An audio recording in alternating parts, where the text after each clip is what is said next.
Hello friends, સ્વાગત છે તમારું મારા આરવી કુકિંગ કિચનમાં। આજે આપણે બનાવીશું કેળવેલા મમરા।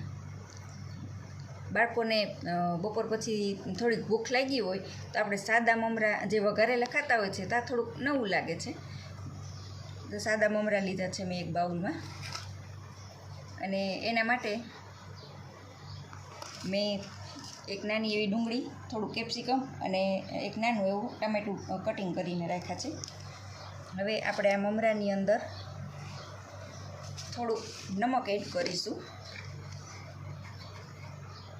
આની અંદર નમક ઓછું જોઈએ છે, એટલે 5 ચમચી જેટલું મેં નમક નાખ્યું છે।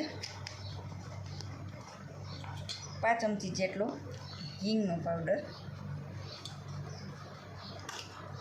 તીખું સ્વાદ મુજબ મેં અડધી ચમચી જેટલી લાલ ચટણી લીધી છે, જે કાશ્મીરી લાલ મરચું છે। અડધી ચમચી જેટલું ધાણા જીરું પાવડર,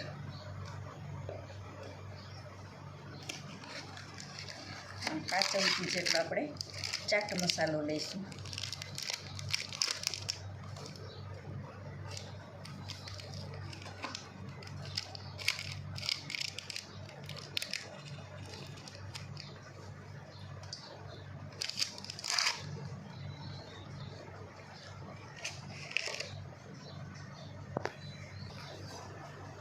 હવે એમાં આપણે અડધા પાવડાથી ઓછું પા પાવડું એટલું થોડુંક તેલ ઉમેરીશું પાછું।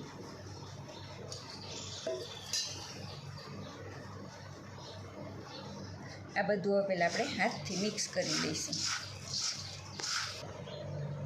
જો આપણે મિક્સ કરી લીધું છે, જો દેખાવમાં સરસ લાગે છે ને। હવે આપણે એમની અંદર આ બધું કટિંગ કરેલું એડ કરી દઈશું।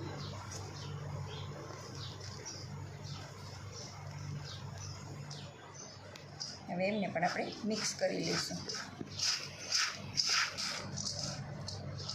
અત્યારે મારી પાસે ધાણાભાજી નથી, ખલાસ થઈ ગઈ છે, તો આમાં ધાણાભાજી પણ ઉમેરી શકાય।